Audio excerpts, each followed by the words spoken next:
Hey, welcome in. So here's the headline from the Louder with Crowder website.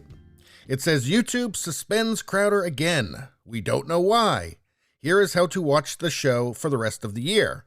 Now, you can watch it on Rumble. You can join the Mug Club. And I have a Roku box, and there's a Rumble app on that. So for me, it's just as easy as watching YouTube. And that's where I'll be watching Crowder. And actually, with this morning's one, they have I think, an interesting interview with Ted Cruz about big tech at the end of the episode. But let's get into this. They say Louder with Crowder will not be shown on YouTube for the rest of the year. Why? Your guess is as good as ours. Crowder woke up this morning, and this is from yesterday, this is from the 15th, to a generic spam email from YouTube we've all become familiar with. The YouTube team has reviewed yesterday's show, and unfortunately, they think it violates their hate speech policies. Also, YouTube understands how disappointing this is for us to hear. Now, it's pretty clear at this point that hate speech just means any speech they don't like. Hate has nothing to do with it. And also, they think it violates it. It's kind of non-committal, right? You know, it's not saying that it does, they just think it does. Yeah, that inspires confidence. Anyway, of course, YouTube doesn't tell us specifically what about yesterday's show has them all boo-boo faced. And of course, this lack of specificity about what exactly the crime was is intentional. It's very transparent. I mean, why not give a time code, for instance, so you know exactly where it happened, exactly what they think that you did wrong? Well, obviously, because it just gives them license to just get rid of anything they don't like, any ideas and speech that they don't like. And this is without having to enforce the same rule on speech that they do like, that breaks the same rule, whatever the rule is, but they like it. So, you know, here's YouTube's general policy on hate speech. Hate speech is not allowed on YouTube. Again, hate speech just being anything they don't like. We remove content promoting violence or hatred against individuals or groups based on any of the following attributes. Now, I watch Louder with Crowder, and they don't promote violence or hatred. They do criticize, they tell jokes. But here's the problem these days. Pretty much everything is violence, right? I mean, you can violently look at somebody now.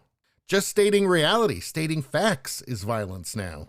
So they've broadened it to the point where it doesn't really mean anything. It's just picking the voices you like and you don't like and punishing based on that. But anyway, what are the attributes that they want to protect? Well, age.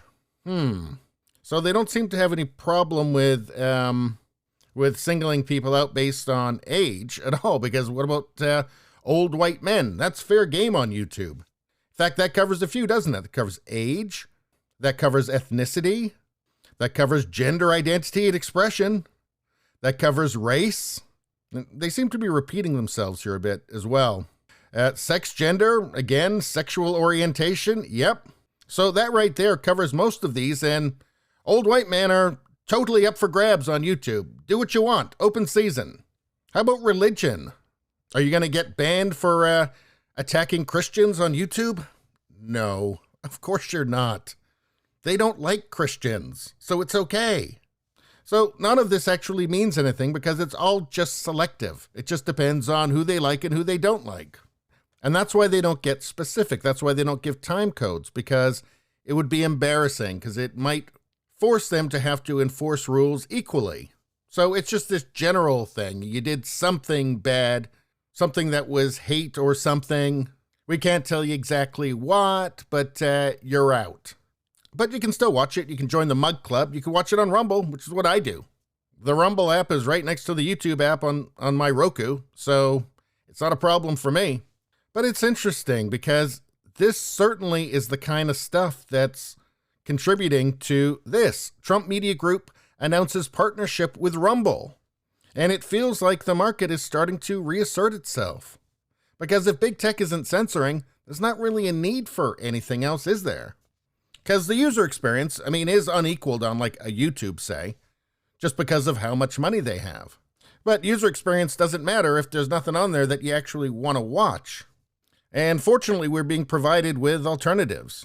And I know the worry that everything's going to be corrupted as money comes in and it gets bigger and bigger. This is an improvement right now, for sure. And I love alt tech, by the way. I'm on Odyssey, I'm on BitChute, I'm on Minds. Minds is fantastic. I'm on Rumble. And I've got a decent base on Rumble. I've got over 5,000 subs there now, growing quick. And investors are starting to see the value in companies like Rumble. So you've got the Trump Media Group announcing a partnership with Rumble. This is for Truth Social, which I'm very much looking forward to seeing what they have to offer and joining. And look at this. TMTG, that's the Trump Media and Technology Group, announced in October it would merge with Digital World Acquisition Corp., a special purpose acquisition company, SPAC, which would allow TMTG to become a publicly listed company with a cumulative valuation of $1.7 billion. Again, the value is being seen in this. And then you've got Rumble, which this number here is mind-blowing. I've seen a bunch of different numbers. If this one's true, that's incredible. But they've announced they're going to go public in 2022, and the initial enterprise value was set at $2.1 billion. Again, I've seen different numbers, but whether it's in the hundreds of millions or, a couple billion, still impressive. And it does tell you that something is happening. And then when you see two companies like this merging to share infrastructure, well, that makes them uncancelable in the way that Parler was canceled by the collusion of the big tech oligarchs. And as for Crowder, it's just a matter of time until they're banned permanently from YouTube. That's what they've been moving towards. They've suspended them a couple of times. They've demonetized them a couple of times. They're demonetized right now. I mean, it's obvious where it's going. I mean, they're on borrowed time on YouTube. YouTube hates them. They want to get rid of them. They're just not quite willing to reveal just how authoritarian they are yet, although it's plain for everybody to see anyway. Anyway, that's all I got to say about that. Please subscribe, like, and share. That really helps me out. If you just like to listen, there's the podcast Radio Baloney. It's on pretty much every platform. If you look for it, you will find it. Thank you very much. I'll see you next time.